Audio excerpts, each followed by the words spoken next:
So you see a lot of videos on YouTube talking about physical media collections. Now, I've been buying movies for over 25 years.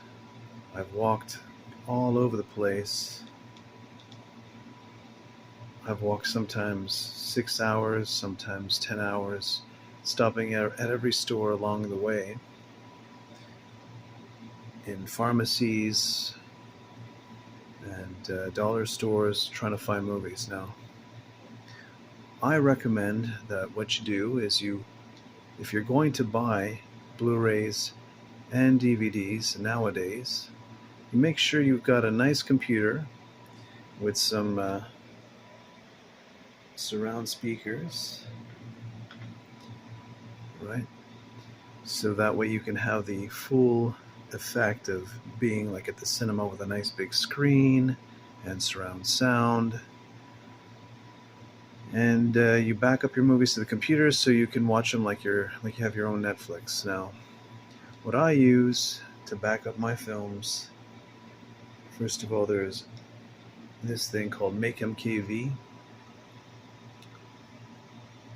There's a free key that you get every month or two, and so you can activate it. It's not something you have to pay for. All right, so you put your film in, you back it up. What I usually do is I get the date of the film, or the year rather. Okay, so this here is the size of the Blu-ray ripped, just the film. So that's just a film file, and I reduce it. Get ready for this. So that was what, 34.4 gigabytes. All right. So now we're going to see what this is here, and it's 6.7 gigabytes. What you're seeing here is a 4K TV, and it's a Samsung. So what I can tell you is it a Samsung? Yeah, it's a Samsung. Yeah, I just had to be sure. So, all right, so what I have to tell you is the image and the sound, even though I transcode them, I compress them, it looks really great, okay? Sometimes some of these films, if I look at another one, let's see, there was Major Payne, The Green Mile. The Green Mile is like an over 2-hour film. It's already only 27.5 gigabytes, right? So I'll zoom in here. Okay, but if I look at the compressed version, I just took off more than 20 gigabytes. Okay. I won't even bother showing you what it looks like, because you should really do this for yourself. Then you can see and have the experience at home, and you won't have to take my word for it or try to perceive the difference through an already encoded YouTube video that's been compressed by YouTube and doesn't really convey anything.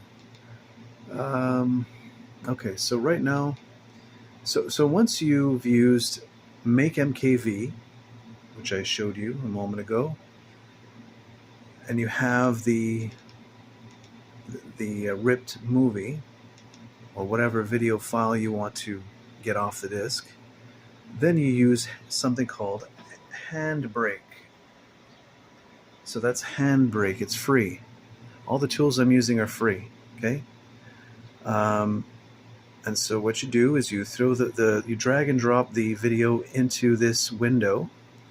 You see the summary. I would go for MKV as the format, not MP4. I think it's, yeah, not any of these. Just keep it simple and pass through common metadata.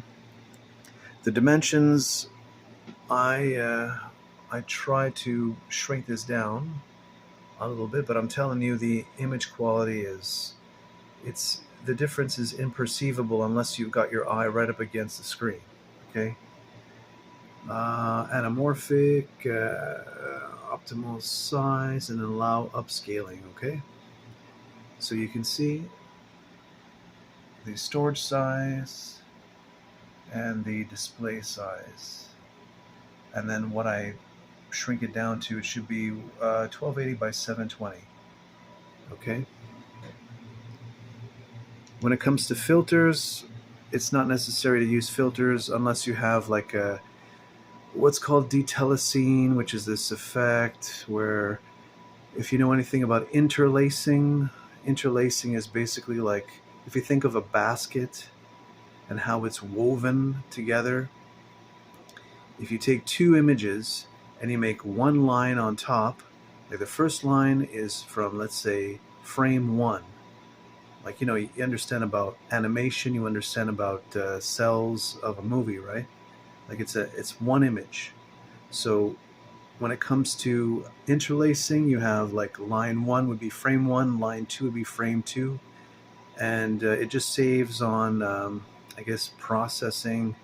And in the past, it would have been like a broadcast video, so it would have, if it would have been broadcasted televisions, they would be using interlaced an interlaced process to so the broadcast wouldn't be so heavy, I guess. I don't know how that works. It would just be a little faster for the TV to take in and process. Because processors, we didn't have processors like we do now, right? So anyway, I guess I'm not an engineer. I'm just giving you a sense of what this is all about. Anyway, detelecine is when the lines, the images are like out of whack, and so that this is just meant to get them back in sync. But it's not all that reliable. Interlace detection, deinterlace, denoise. You get all these sharpen, deblock. You can play with that. I've tried using that, and I sometimes got a nice output, but that's really just for DVDs, because only DVDs really use interlaced. And you're probably going to do like me and just buy Blu-rays to replace those crappy DVDs anyway. I tried everything. I tried AI video upscaling, or anyway, I just don't want to bother with that anymore. All right, so when it comes to the video encoder, I use the H264 or X264. The constant quality. You don't want to use the variable bit rate. Just use constant quality 18, and you'll be well served. This is a new thing I discovered. Color range is limited, so I guess like in Photoshop, it can reduce the number of colors, but again, you will not notice a difference. So if money is an issue for you, and you want to be able to pack in over 700 films onto a hard drive, like I have, well, it's not really a loss. You're not going to notice. So you may as well just leave it on limited. Encoder options, I usually put it on very slow, not placebo, because placebo is just, it just basically leaves it the same. It doesn't condense it, I guess. Encoder profile, I leave it on main and not high, and I get a much more condensed video. Again, I don't notice the difference. And this is a nice big TV, and it's 4K. So if I don't see it, I can pretty much assure you that you're not going to either. Now this doesn't get populated right away. This is the audio tab. Okay, we were looking at the video right before, and the filters before that, and the dimensions. Anyway, we're in audio now. So what I usually do is I go to pass through, and once I've set that, then I set it to AC3. Okay? Pass through just means it's going to give you exactly the same audio channel. And when you put it on AC3, I think that's like a higher quality AAC, or yeah, this is probably like pretty close to DVD quality. I'd have to look it up, but I invite you to do that yourself. And you can get rid of any of the languages you don't want. I'm keeping French and Spanish just in case, we're living in a very diverse society, and maybe I'll have a friend at some point who wants to come over. Even my mom is learning Spanish, so maybe she'll want to watch a movie in Spanish. Maybe I'll, let her watch a film, and then she'll be thrilled to watch it in Spanish. I don't know. So I just include all of this. Subtitles, I usually remove them. Sometimes those subtitles, for some reason, they get baked into the video, and I don't want that, so I just remove them and add them later. You'll see how I add them later. So chapters are all here, everything else is here. Now, from there, what I end up doing is I get this thing called MKV Toolmix. Okay, I guess a little pop-up didn't show up there. MKV Toolmix. Okay. Now, what you do with this is you can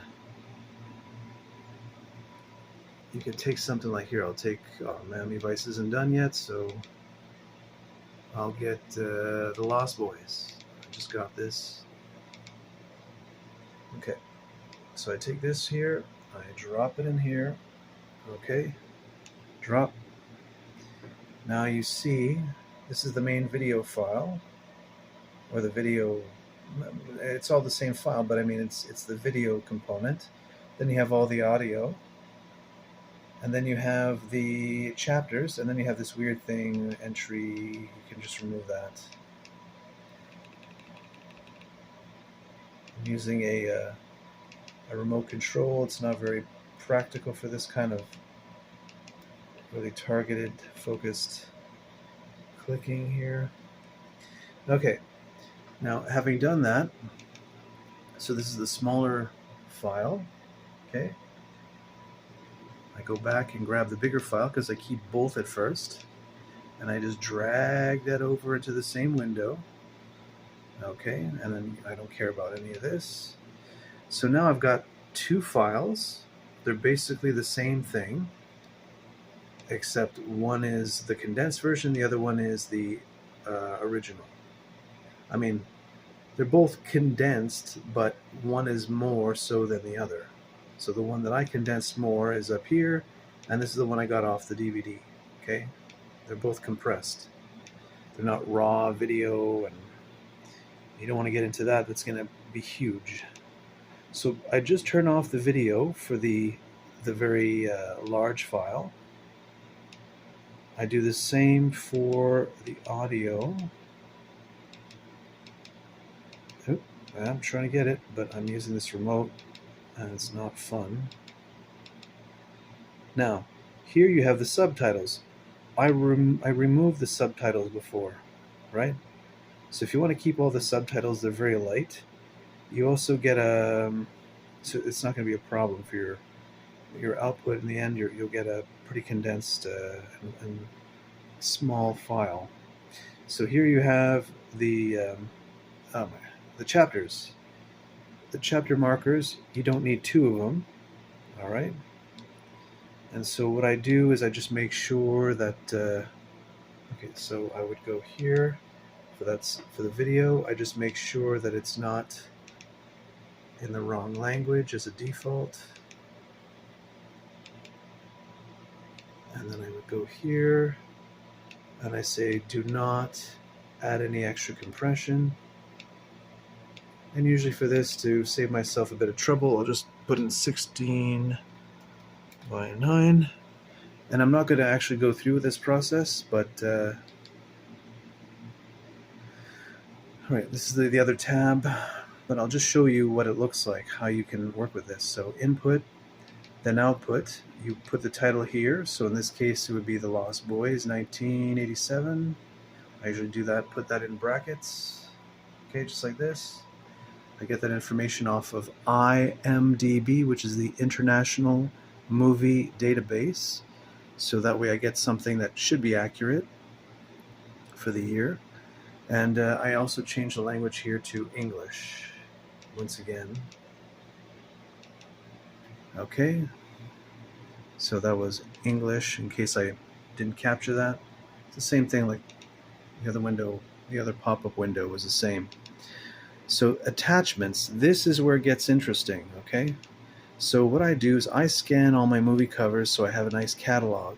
It's a lot of work, but you don't have to do that if you use, you can use Google, but I mean, you can also use this website or any website like that.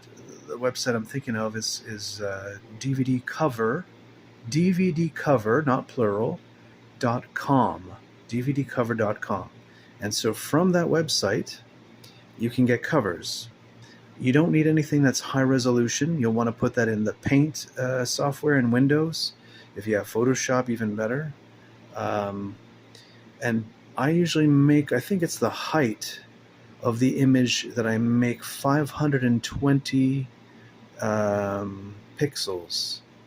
So I make them small. Now, what I do with that, with just the front of the cover, I keep the whole cover, but that's for my catalog. But for this, I make thumbnails. Okay, so these are the thumbnails. Oh, I guess I don't need to double click on that. You get the point anyway. And so with this, right, what you do, let me see if I have the Lost Boys. The Lost, no. How do I not have that? The Lost, oh shoot. The Lost,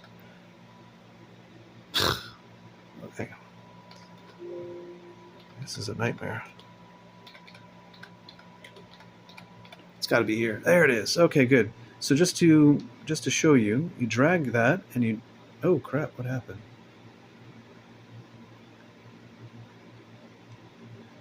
Oh, this is bad. Okay. All right, so you take this thumbnail and you drop it here. That's in the attachments area, or window or tab or whatever. And this is the important part, and I want to make a point of showing you. You click on this, okay? Basically this here is the name of the file, and you have the extension JPEG, okay? And you keep that here. This is the settings name, and you change this to cover. Cover. There we go. I was going to say .com. I don't know why. Settings, name, cover, JPEG. Okay. And because you've done that, and because you had the right size, I would make it 300 dpi for the image, so you get a good enough image quality. If you make it 72, you're going to get a really pixelated image. And so by doing that, and then start multiplexing right here, you'll output the file, and what you're going to get, I'll show you what you're going to get, is something like this. Okay, so I put them in folders. Maybe I could do this differently, but I put them in folders with the name and the year, and you can see there are a whole lot of them here. Okay, and then I set the player, so in this case it's just like Windows Media Player, I think. Yeah, just the media player. Okay, and so you go into Video Library, and look at that. Because I've added the thumbnails, you can see them all here, and they represent the video file. So you don't have to have something that looks like it's a hack job. You have something that looks more like a Netflix user interface, right? Now, this is not the best software in the world for what I have. I'm considering using AI to make software specifically to interface, like what I'm saying, with my films. And so, but I'll just show you. You just use a remote control. If you buy a remote that has a little USB adapter and it's all Bluetooth, you just click on your film, and you should be able to just watch it. You can set the audio channel that you want, and you can set the subtitles that you want. It just makes life a whole lot easier. I mean, then again, it's a lot of work for me. This didn't take 5 minutes. It took I don't even want to venture a guess in how long it took. But once you have it, you might want to make a backup actually, so you have it on more than one drive in case one of those drives dies on you, because that happens. Right now, I'm not taking too many chances, but I hardly ever use this. I'm just doing all the archiving, you could say. Anyway, this way you can also get movies from Europe, from the US, from Germany. Well, just Germany is in Europe. Okay, where else? South America, Australia, Japan, wherever you want to get your films from. And you can play them just like they're any other film. You don't have to worry about restrictions, zoning restrictions. You're free to do what you want. I got plenty of movies from the UK, and they play just fine this way. Whereas if I tried to use my dedicated player, which is right here, you can barely see it, I guess. I'll have to turn this off. There you go. So I don't even bother using my dedicated player anymore. It's not worth it, because it just restricts me in what I can do. So this way, if I want to set it up like this, I have more freedom, and I don't have to touch the discs anymore. What you might want to know about Windows Media Player, you have to go into Settings, refresh libraries, and then refresh, but you can add folders with video locations. Okay, so you add a folder, and then you get to go with your Windows Explorer, and Windows Explorer, I guess that would be your File Explorer in Windows, and you would just go and select the folders you want to draw your video files from. Okay, and once you've done that, then you're going to get what I'm showing you. That is, if you've added the thumbnails to your video files with MKV Toolnix. This has been a very long process for me, not just in doing the actual work like I'm showing you. It's been long to find out how the technology works in a reliable way, where I can get a reliable outcome every time. And like I'm saying, this is like a compressed Blu-ray right here. Look at that. Look at that quality. Right? This is a big screen. It's a 75-inch. So when I zoomed in there, it was right up against a gigantic screen. It's not... you shouldn't be looking at little pixels when you're watching a film. It's not what you're going to be paying attention to. So, and this way, look, I just click on a film, I select something, and in 2 seconds it appears. That's off of a hard drive. Right now I'm using, here we go again. I'm using this drive here, okay, and this external adapter.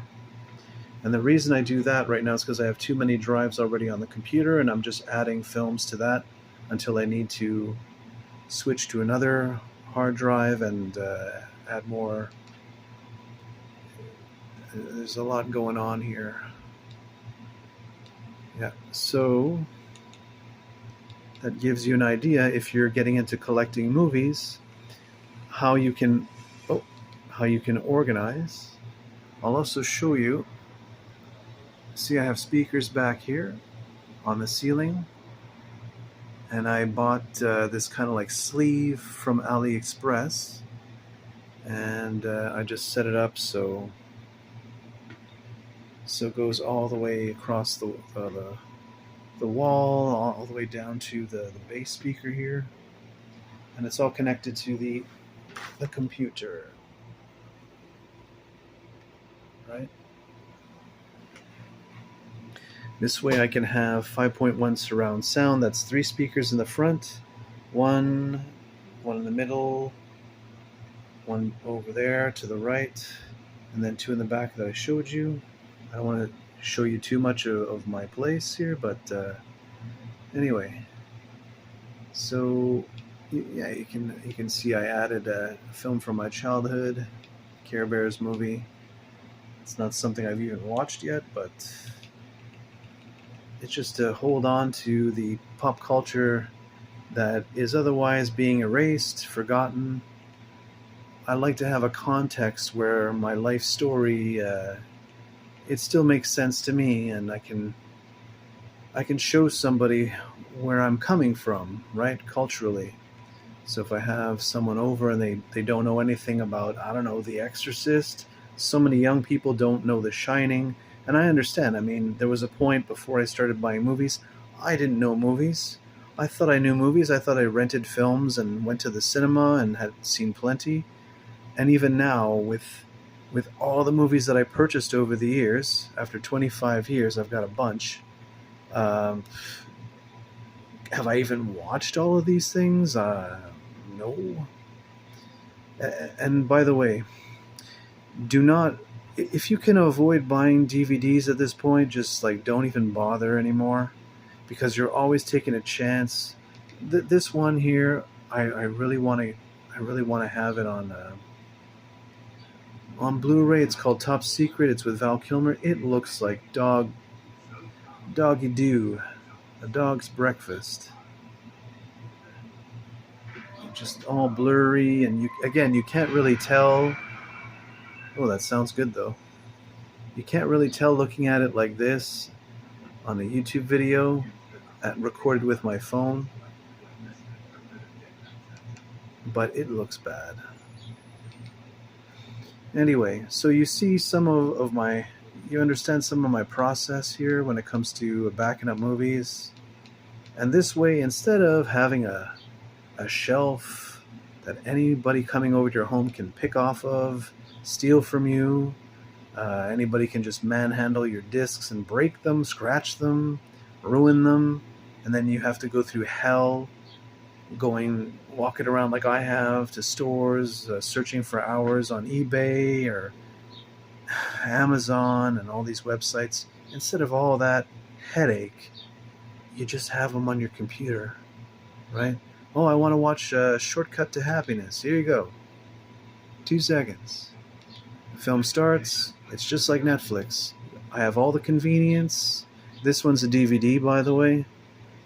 I could have bought the Blu-ray, and I just thought, maybe I'll take a chance, save a few bucks. Ended up being okay because of it's from Kino Lorber, and usually they have really good quality products, regardless of it being on DVD or Blu-ray. And what's really interesting, like I said, the fact that I can condense movies from a Blu-ray to being something that would actually fit on a DVD. It's all about the codecs. It's all about the transcoding and how it gets condensed. The mathematical calculations behind that make a big difference. So I guess we've advanced a lot with our technology, so you get a much smaller file size, and it's really like there's no real perceivable difference. Here's another DVD.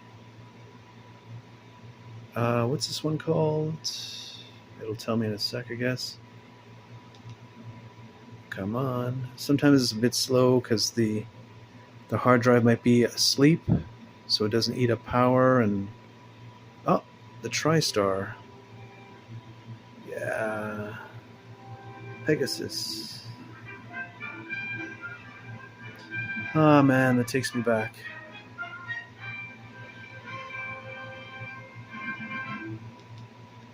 So, it could look better, but it's passable.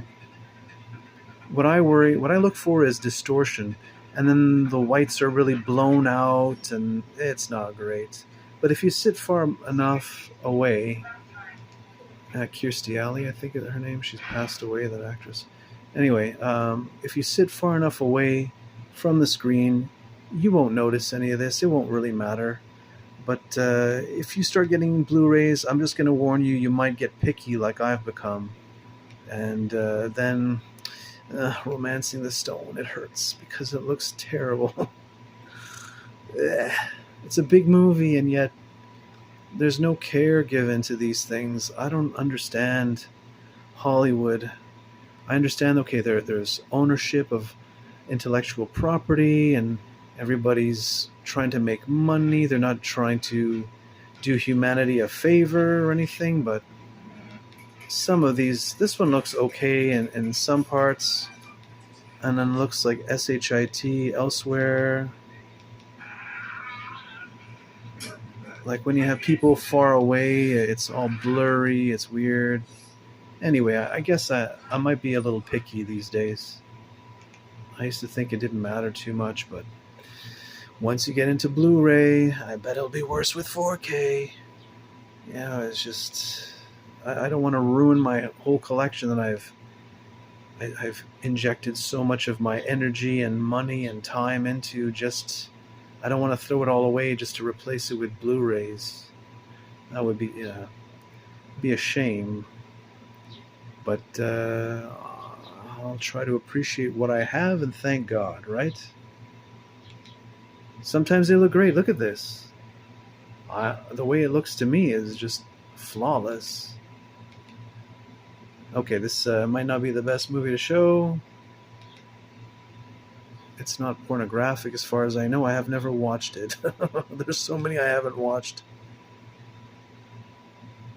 But it's nice because I don't have to worry that, well, if the world ends, I probably won't have electricity. I'll have to set up a solar panel and an inverter and everything I don't know about yet, but I have some stuff to do that. Anyway, but if the world ends, in theory, if you have a movie to watch, one movie I watch a day for 10 years, I mean, that's not a bad thing, right? Okay, I'm just going to also show you, see these films? I haven't made the thumbnails for them yet. So if you compare something like this, and this is the stage musical Cats, it's not the movie, although I have that too. Beautiful stuff. I saw this live, and it's just, it sends chills.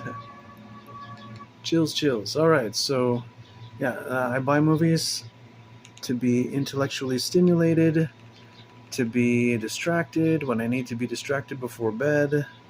So if you're collecting movies, congratulations, it's a beautiful thing to get into. You can get slop like this. Usually slop is expensive. I don't know why. It takes people who have a special interest in movies to make them available to the wider public. So there you go. There's a slop movie. It's not even widescreen.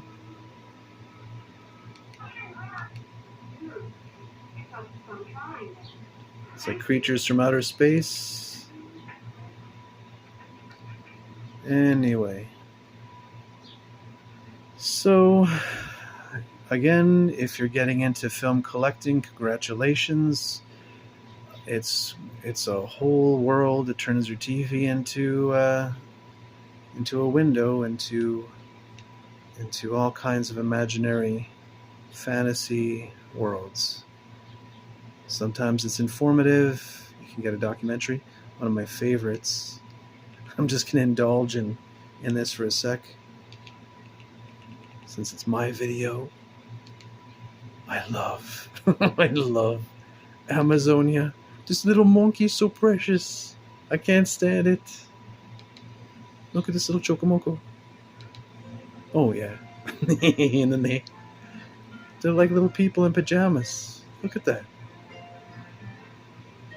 They're so sweet. Uh,